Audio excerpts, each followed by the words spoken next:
మీ అందరూ maximum diabetes కానీ BP కానీ ఆ కొలెస్ట్రాల్కి గ్యాస్కి ప్రతి దానికి చిన్నదానికి కూడా మీకు మందులు రాయటం, చచ్చే వరకు మీరు మందులు వాడటం అలవాటైపోయింది. ఈ మందులు వాడుతున్నారు సరే, మీరు ఎన్ని నీళ్ళు తాగుతున్నారు? లీటర్న్నర నీళ్ళు తాగుతున్నారు. మీరు ఇచ్చే ఆ మందులు ఆ లీటర్న్నర నీళ్ళు బయట తోసేసిన దాన్ని కడగలేక కిడ్నీలో విధ్వంసం జరుగుతుంది.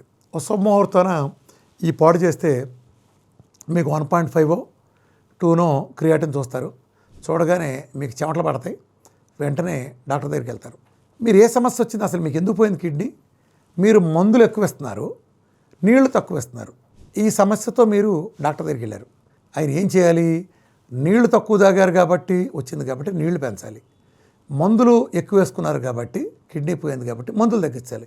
జంబలగడ బొమ్మ సిద్ధాంతంలో నీళ్ళేమో ఆల్రెడీ లీటర్న్నర ముష్టి నీళ్ళు లీటర్న్నర తాగుతాయంటే దాన్ని అర లీటర్ చేస్తున్నారు, మందులేమో దానికి రెట్టింపు రాస్తున్నారు. ఏంటిది? ఎలా చెప్పండి మీరు?